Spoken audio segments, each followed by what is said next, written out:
Доброе утро, зрители StopGame.ru. Вы смотрите InFact. Начнем с горячего. Я бы даже сказал, с кипятка. Прошлогодний отечественный хит Atomic Heart получит экранизацию. Съемки организует продюсерский центр Плюс Студия. За сценарий будущего фильма или сериала, точно пока неизвестно, ответственным назначили Романа Кантора, который отметился сериалом «Эпидемия», новогодней сказкой «Серебряные коньки» и недавней экранизацией классики «Мастером и Маргаритой». Я отдаю себе отчет, что сейчас именно в играх происходят интереснейшие события, говорит Роман. Из относительно последнего играл в The Last of Us и Red Dead Redemption 2, но тут я никого не удивлю. Мне очень интересен этот жанр в нарративном плане. Хотелось бы поработать с ним непосредственно, поучаствовать в создании какой-то игры в будущем. Даты выхода кино по Атомику нет. Сюжет будет тесно связан с главными героями и событиями игры. Однако при этом перспективу хотят расширить и показать все немного с другой точки зрения. В экранизации будет задействован и роман-приквел. Очень и очень ждем. А пока ждем, передам слово Мише. Для тех, кто очень хочет поиграть в актуальный мультиплеерный шутер, но постоянно не успевает, потому что некоторые из них, слишком быстро закрываются, есть приятная новость. В Warface стартовал сезон «Грозовые вершины». Сезон приносит в игру крупнейшее обновление за последние годы, за что уже получил самые теплые оценки со стороны комьюнити. В честь релиза обновы до конца сентября проходит большая раздача пушек высокого тира и привлекательных скинов для персонажей на все классы. А если немного постараться, то можно получить мощную классовую пушку и внешность навсегда. Спешите забрать лут, прежде чем эта акция закончится. Вместе с рестартом сезонных активностей игроков ждет заряженный контент. Новая карта для PvP «Купол», ультрасовременные оружейные серии «Энергия», «Напряжение», «Молния», «Живая сталь».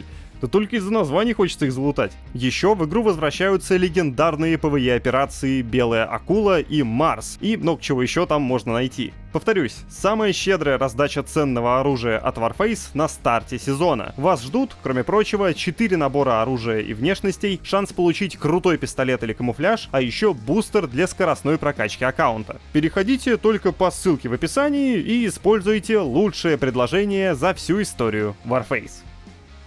Ведущий дизайнер The Elder Scrolls 5 Skyrim Брюс Несмит в интервью каналу Kiwi Talks признался, что Bethesda находится под мощным давлением сообщества. Это касается ожиданий фанатов от будущей TES 6. Несмит говорит, что оправдать эти ожидания будет практически невозможно. Люди из маркетинга просто сидят и рыдают, потому что понимают, что если разработчики не явят миру идеальную игру, она не получит высочайших оценок, и это будет фиаско. Шестая часть, несомненно, окажется прекрасной игрой, но ее неизбежно будут сравнивать со всеми предыдущими проектами от Bethesda. Брюс отметил, что схожая ситуация теперь возникла и у Larian, от которой после третьей Baldur's Gate фанаты будут ждать новый, не менее разрывной шедевр. Ожидания запредельны. Но вообще лучше бы намекнул, когда нам ждать шестую TES. Дату до сих пор никто не называет. 7 часов провели журналисты в Dragon Age The Veilguard. Что поразительно, все, кто притронулся к новой Драгонаге, остался в полном восторге. Что вообще нового стало известно из превью новой Dragon Age? The Veilguard может оттолкнуть новичков. Тебя сразу бросают в самую гущу событий без пояснений и преамбул. И для того, чтобы хоть что-то понимать, придется как минимум пройти Инквизицию, то бишь третью часть. Отметили, что важную роль будут играть компаньоны. Помимо участия в боях, они будут полезны также и во время исследования локаций. Благодаря их способностям можно будет взаимодействовать с магическими артефактами, создавать платформы и так далее. Что же до боев, они не так просты, как может показаться по трейлерам. Чтобы выжить, нужно грамотно комбинировать навыки и полагаться на напарников. Демо даже переубедило как минимум одного скептика из журнала PC Gamer. Пресса хвалит различные удобства, очень эмоциональные диалоги и химию между всеми компаньонами. Правда, чистого непрерывного геймплея журналистам не дали пощупать. Разрабы переключали игру с одного билда на другой, чтобы критики могли оценить разные классы. Из-за этого презентация выдалась несколько суматошной, но несмотря на это, первый акт устроил и ценителей сюжета, и любителей тактических сражений, и фанатов сеттинга. Это даже как-то немного обнадеживает. До выхода остается чуть больше месяца. Dragon Age The Wheel Guard стартует 31 октября на ПК, PlayStation 5 и Xbox Series.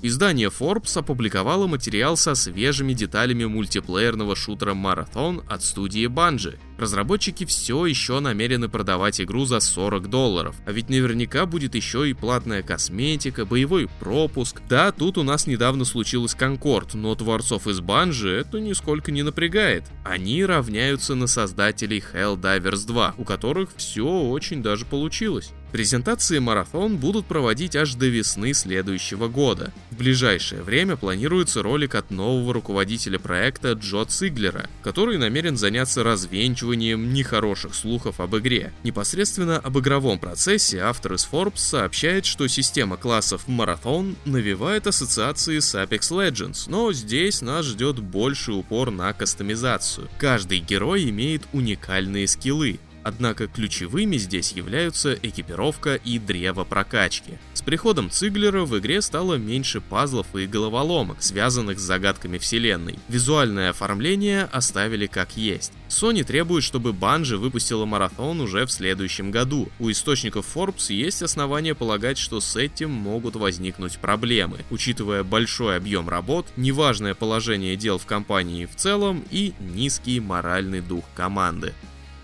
Создатели Warhammer 40 000 Space Marine 2 опубликовали ответы на самые животрепещущие вопросы с форума Focus Together, и благодаря этому стали известны некоторые интересные штуки.